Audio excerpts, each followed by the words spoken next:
Welcome to Mastering Life's Adventures, an educational podcast about tapping into your true self, the soul, the substance of your life, to discover what life's ups and downs are really about, and how to have a greater sense of purpose, peace, joy, and fulfillment. I am Dr. Judith Holder, your host, coach, psychologist, fellow seeker who enjoys diving into the connections between spirituality, psychology, wellness, and your everyday life's adventures. All preparing and polishing you like the facets of a magnificent diamond to be your best self. If you're craving more from your life, you are in the right place. Come, let's journey together and transforming what you know into who you really are.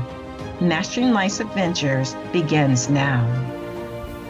Hi, I'm back to talk about this next simple key related to failure. More specifically, how can you be okay with failing? Somehow we have this notion that we should do everything perfect all the time. And if we're doing it perfect, then we won't have to feel pain, right?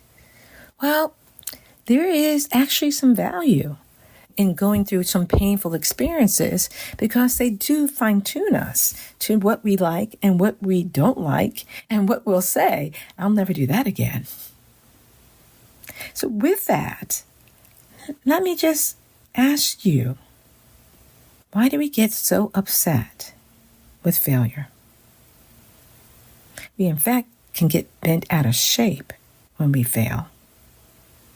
It can cause us to be angry and upset, and disappointment and depressed when we fail. And I understand we don't want to get hurt. We don't want to feel pain. We don't want to feel disappointment or discomfort or angst. Maybe there's some value from a soul perspective, our failures that we will have, and we will all have them. It's not a matter of if you're going to have them. It's just a matter of when it's going to come up and you'll have to deal with some type of failure, personally, professionally, in your relationships. It can come in many different guises and disguises of how failure shows up in our world. But I think sometimes we look at failure from the standpoint of the human perspective and not the divine perspective, and what the lessons are to be learned and how we can be able to grow, and how these failures that happen to us in many different ways, in terms of we can flunk our test when we're taking a driver's test, or it can be academically when we're doing something we didn't pass, or it can be when we're in a relationship and a person decides they no longer want to date you. Or it could be at work when you thought that you were doing pretty well in that public speaking engagement you did, but you're getting really negative feedback. And all this is creating that sense of maybe failure for you. But if we didn't have those failures that happened to us, how could we grow? And would we grow at a quicker rate if we didn't have the failure? I'm not quite sure, because in a psychological way, we can get into comfort zones and being comfortable with just the way we are and not looking at ways that we may need to expand or grow or allow our souls to be able to expand and grow.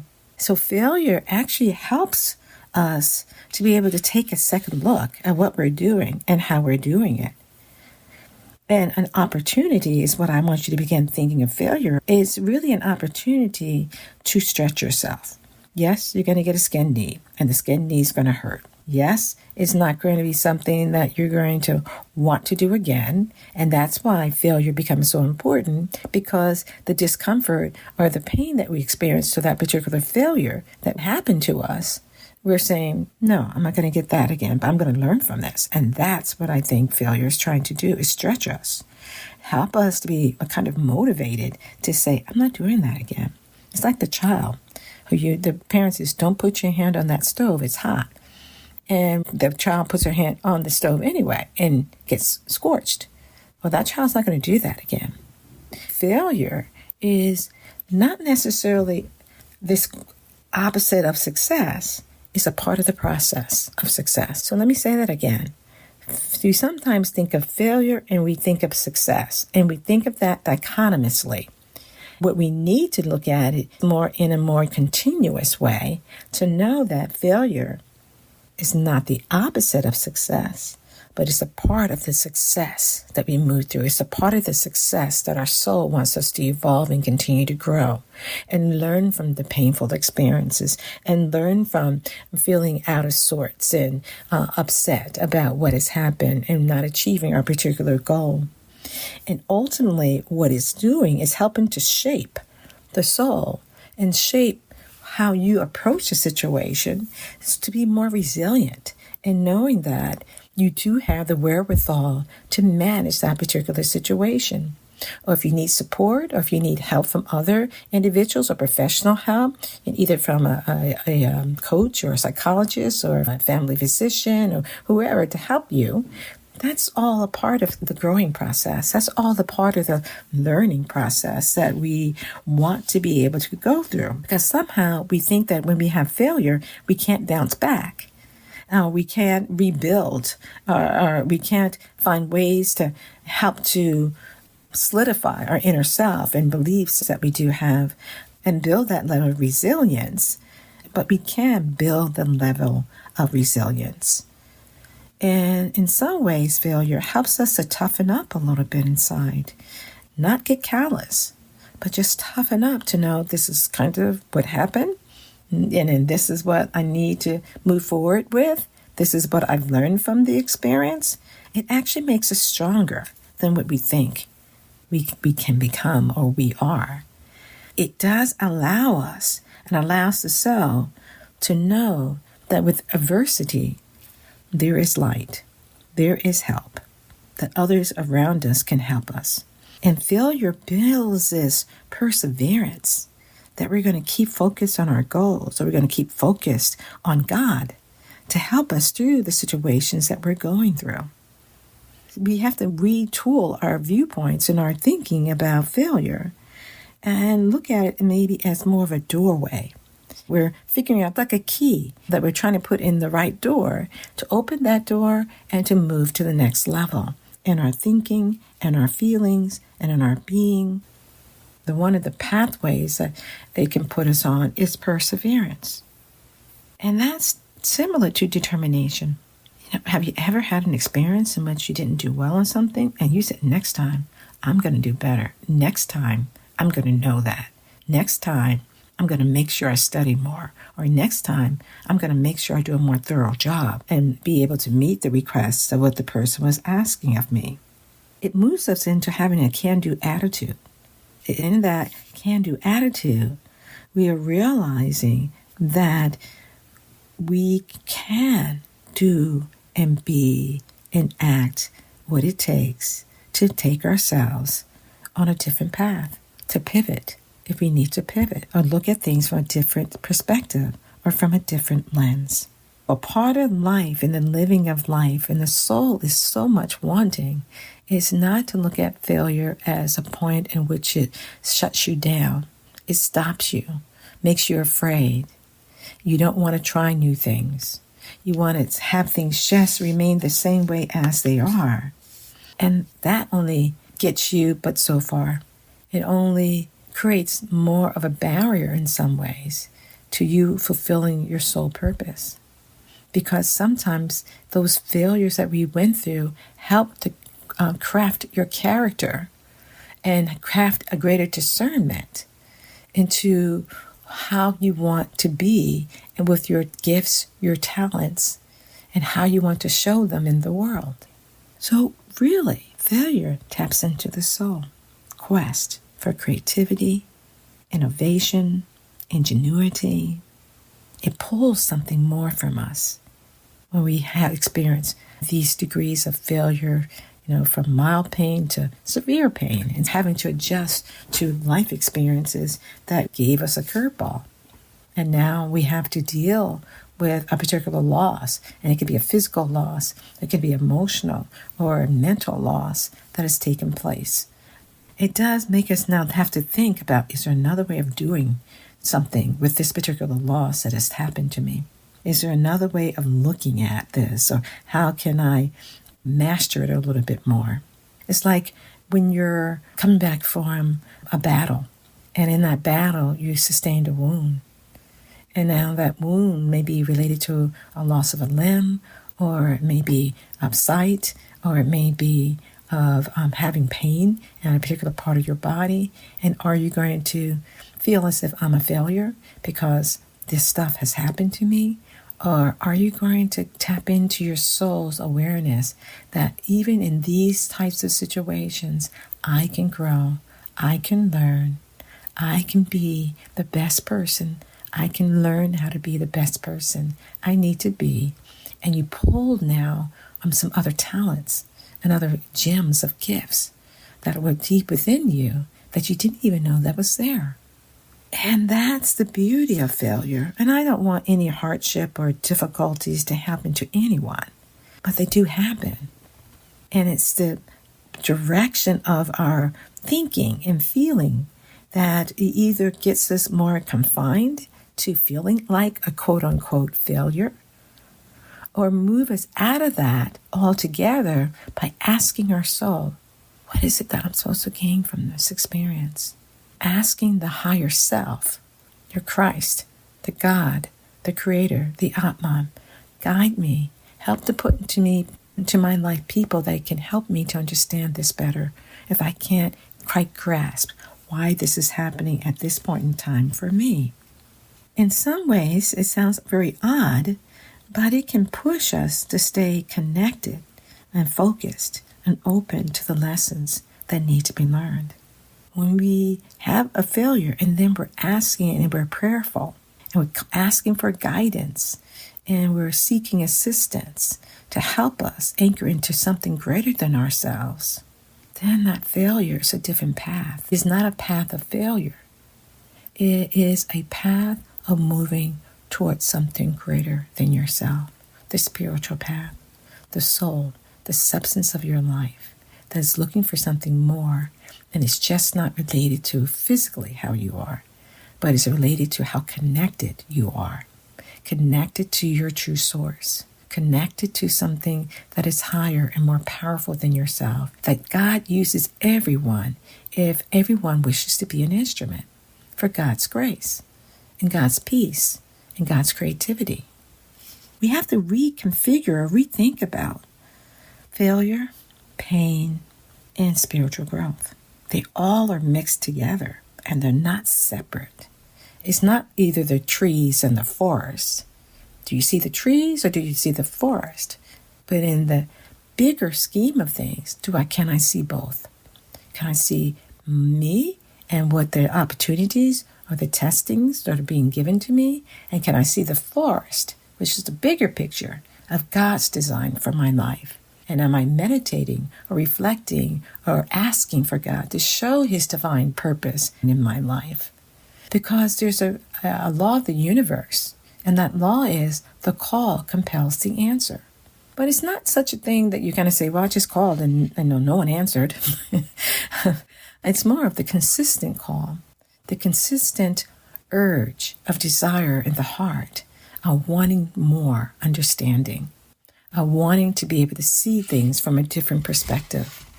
Is that level that you are really working towards? Because that's what God feels then. He feels that level of desire, and he feels that level of moving and trying to transmute the fear and the doubt that has occurred with the failure into grace, into love. How do I, in the midst of this situation, learn to love? Love this situation. Love something about this situation. Laugh about this. Have some humor with oneself in the situations that you find yourself in. And I realize some situations can be pretty horrific and challenging at times. And we need support and we need guidance and we need help, as I said earlier, from a coach or a psychologist or medical doctor to help us to heal at certain levels within our beings. But we're also striving at the soul level to garner a greater grace and a greater love and appreciation for yourself and for those that are around you. So it's really kind of an interesting flow that has to happen because I think we're on planet Earth to learn certain lessons and experiences, and they come in different shapes and forms and people and situations that we will find ourselves in to learn those lessons. And you've heard me talk about this before, that we need to look at, are there themes to what's going on for us? Are there pain themes that happen with this particular type of person in this particular type of relationship that I've had for the past, 20 years? This is usually what the result is, and it creates for me. But have we taken a step back? First of all, it's good to know that that's the theme. And then you ask for the greater illumination from your God, Christ, Jesus, the Atman, the I Am Presence, to help give you a greater awareness of what the experience is trying to teach you. And it can be simple one as just because a person compliments you, it doesn't mean that you have to engage in a relationship with them, because they may be a shyster. They may be a person who compliments everybody. And that's how they get into your good graces. And you have to be the person to develop that discernment and just say, let me just work on me and work on my sense of completeness and wholeness in God who I trust and be directed by, and start to observe that when we begin to work on pieces of ourselves and heal those things within us that we feel that may be holes in the fabric of who we are, and we start stitching those holes up, then we also can change our vibration, and we can attract a different type of person, as we're talking about this, for example, relationships. At a fundamental level, each pain experience is teaching us something in terms of patience with that exam that didn't go very well because maybe we didn't put in enough time of studying.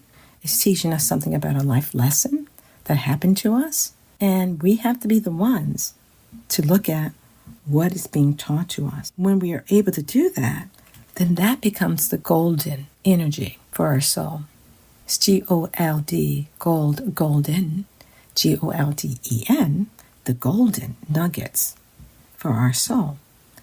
That our soul begins to be able to flourish because we're willing to learn and not create a distraction or create a decoy or try to do things that are going to reduce our pain. I'm not saying you need to waddle in pain, but I'm saying you need to be aware of the pain that's going on and not try to be so quick to get it out of the way or not to be able to look at it.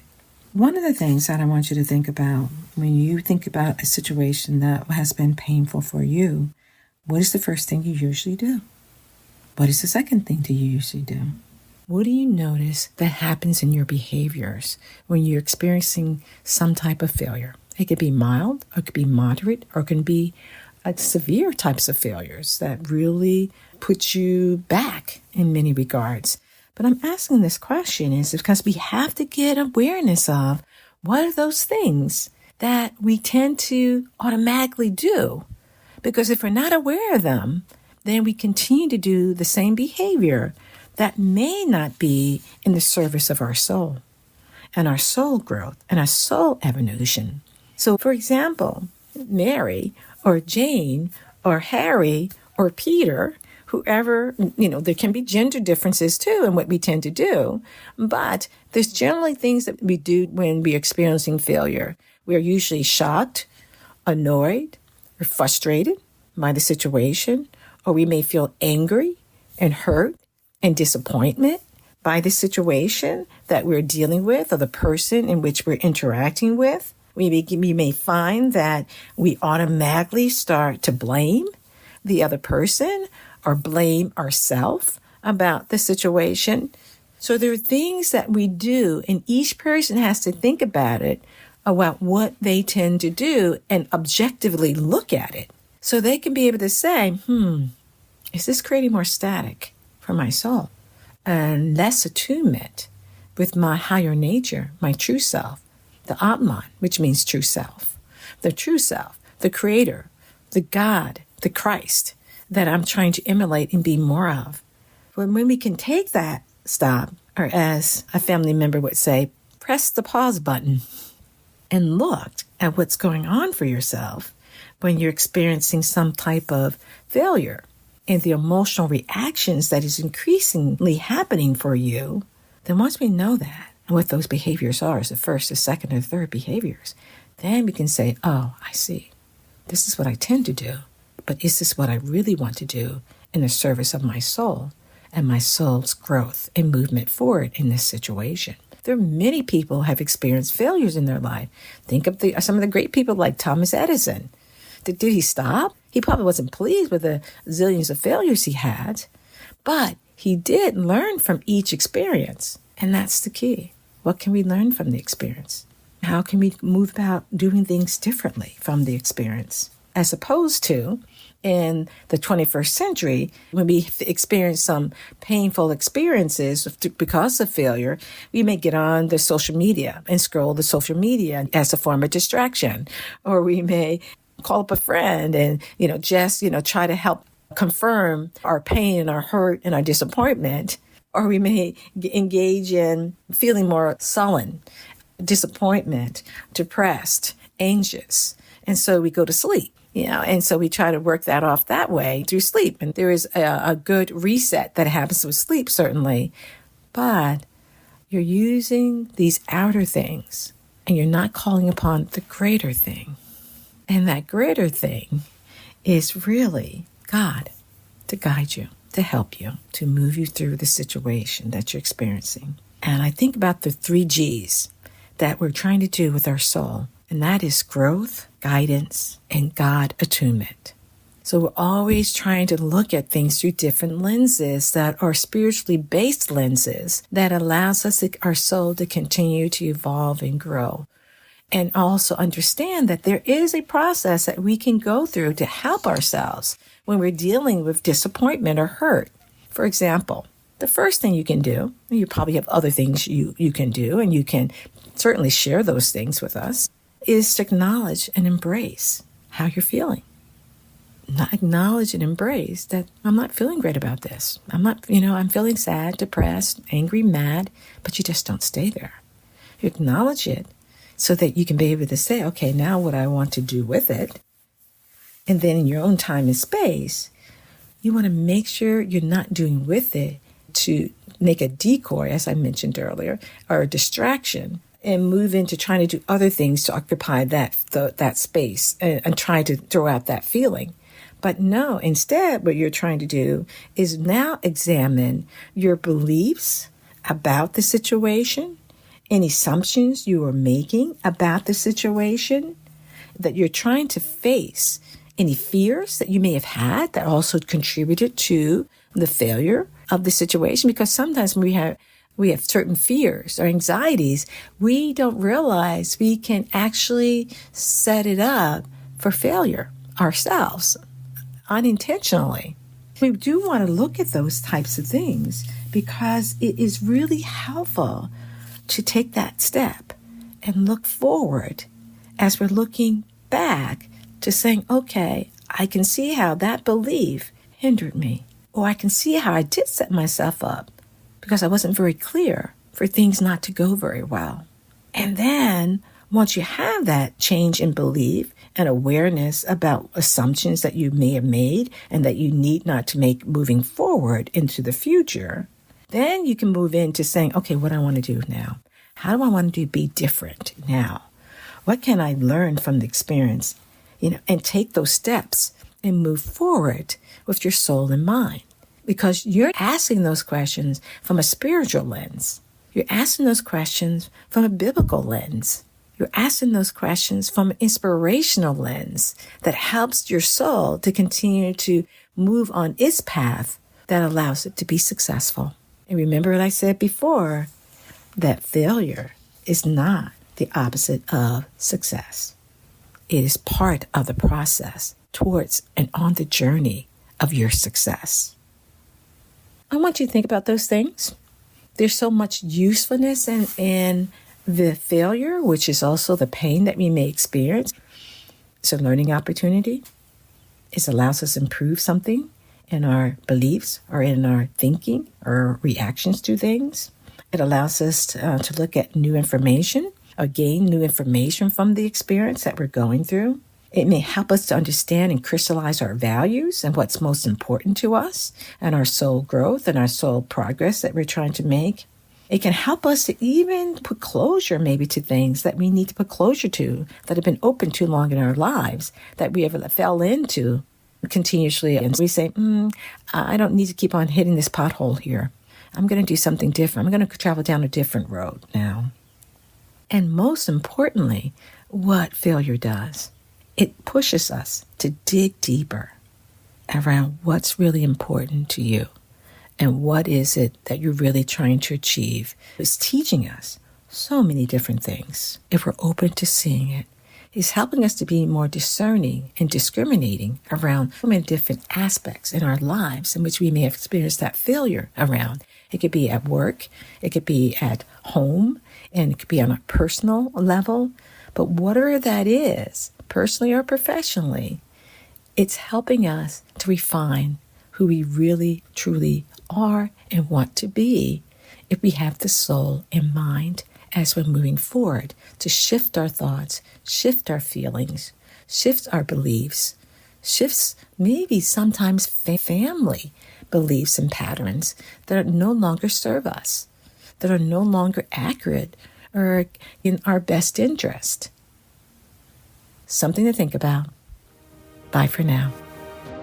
Thank you for joining me for this episode on Mastering Life's Adventures, being your best self through soul evolution.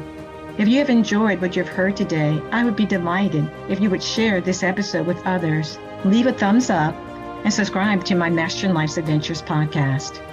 Look forward to your joining the next episode. Please leave any comments or suggestions you might have below. Bye for now.